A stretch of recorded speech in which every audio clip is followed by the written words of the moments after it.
The entire clutch pump issue has already been cleaned. I have removed the entire mechanism, cleaned it with ultrasound. It is now impeccable, and now what needs to be done is to change the clutch fluid, bleed the air, and check that it works correctly. The pump is reconditioned. Now it is time to recondition the cylinder. See, I have already built up pressure and the cylinder has been removed. Now we have to remove the entire cylinder from the cylinder and recondition everything. As you can see, the cylinder is now spotless, everything is perfect. So now we are going to put it in place, bleed the air, new clutch fluid and, in other words, the clutch pump, and that's it. I'm going to change the entire complete kit of seals and rubbers, both of the clutch cylinder and the clutch pump.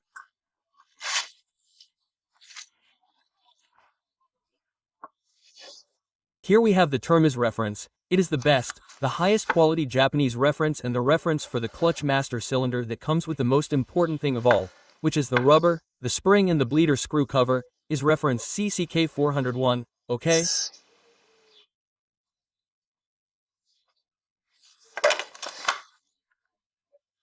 And for the clutch pump, the reference is MSC401. And it comes with the entire pusher, the spring, all the clips, the grease to put on, everything, everything, everything.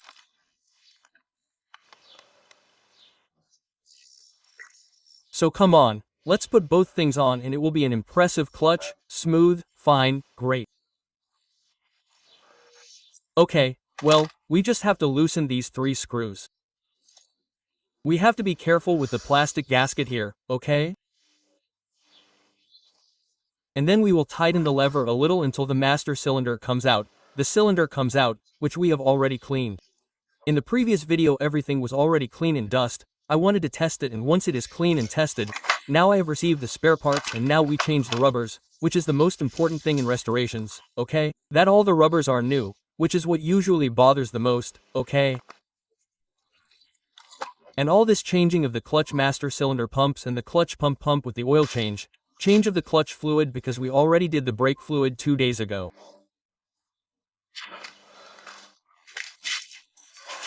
It's on the bike that goes to Paco, license plate GSGXP, and we do it on July 1st, 2025 when the odometer is marking 55,243 kilometers. Okay, so we've already taken it out. As you can see, everything is super clean, but we're going to change it. Okay, I cleaned everything perfectly, but we're going to put a new one. So, let's take out the spring and the rubber. Remember that the rubber goes on like this, okay? And here we have the replacement. And this is important, the gasket here, okay? That one can't be lost. Okay, well, we've already taken out the rubber and the spring and now we're going to put the new ones on. Okay, well, everything is in place. We're going to put it back in place. We're going to put it back in place, and now since there's nothing left, you see here, well, we're going to take out all the liquid that's left to empty the pump properly, because we're going to change the entire pump.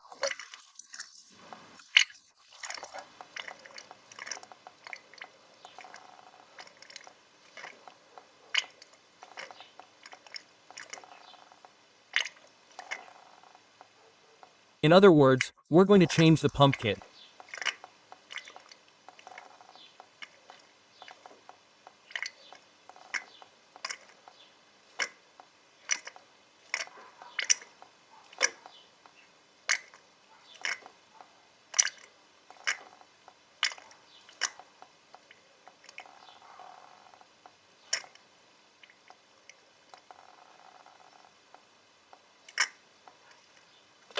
Well, we've already put it in place. Now we're going to disassemble the pump and change the pump kit. Here we have the pump kit. This takes a lot more work. It's more complicated, but no problem. We're putting everything back in. Okay, well, we've already disassembled the clutch pump and now we have to assemble the lever to access all this part here and put it back in, okay? The entire kit is complete, including the clutch pump. Okay, so we've already disassembled the pin here. With that, we can now remove the lever and change everything. This is the housing. Okay, look, even though I cleaned it a while ago, how it's starting to look, sorry, since we're going to put it all back together, perfect. It's not just clean anymore, it's going to be brand new. Okay, let's take this rubber out here. The only slightly more difficult thing here is to take out the inner ring, which you can take out with pliers like these. If you don't have pliers like these, it's super easy to take them out. With these pliers, it's much easier. Okay, as you can see, this one is already cracked and all, and now everything is going to go in new, so let's take it out. Okay, well, it's already come out the third time or so, it's not that complicated. Well, there's not much more to this.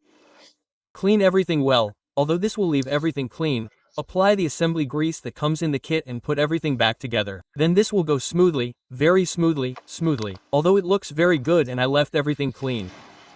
The rubbers, no matter how much you clean them, are not perfect. So now with the kit everything is going to look great. Do you see? The spring has already come out and everything has come out. Well, come on, let's put a new one with the assembly grease. Well, here we have everything assembled. I just need to put the circlip at the very bottom. This is the old one. And here we have everything new. Well, it's already in place with assembly paste. Now I just need to put this in. This goes like this. Then this goes here. We have to put it right there in the middle and that's it. That's it. Well, we already have this, so now we're going to turn on the lever and this would be great. Okay, well, I have this now. Okay, it works perfectly, as you can see. So now to install it. We put in .4 brake fluid and bleed until there's no air and then we check if everything engages well and everything works as it should.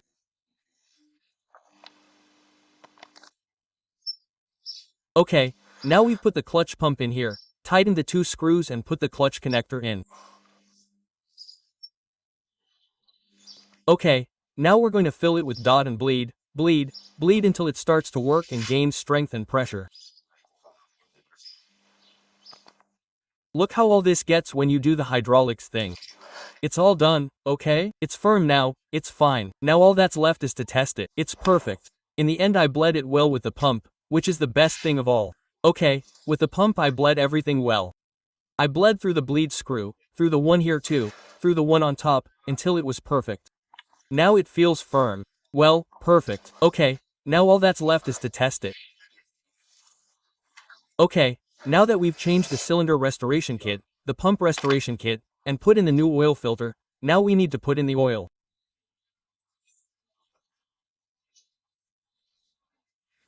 As I was saying, it's a 20W50 Repsol Elite with 55.24, a motorcycle for Paco, who I hope he enjoys a lot.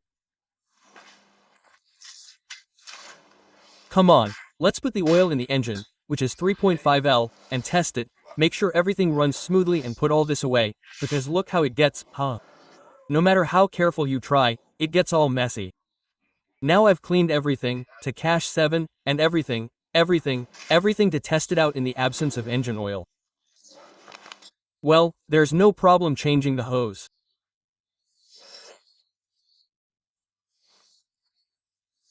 We've taken out the through bolt here, and now the old hose has come out and now we've put it in here through the corresponding rail, through this little hole, this new one, completely new, tightened here, it goes through all these guides perfectly.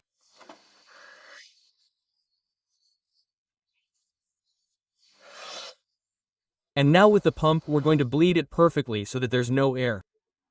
I'm going to get the pump. We've already put .4 here. The pump is full of D4. We turn on the pump, open the bleeder, let about 100 centimeters cylindrical or so come out, a little less liquid. That way we'll have made sure that all the possible bubbles in the circuit have come out. And that's it. And let's test the bike to make sure it runs well. Well, the pump is now under pressure, everything is perfect.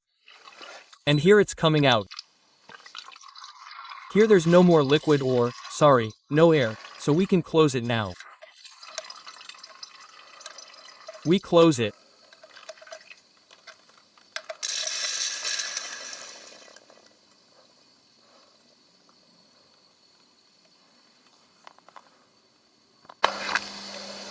The pump is an invention for nothing. This has turned out super hard, superb, okay? I mean, super consistent, more than super hard.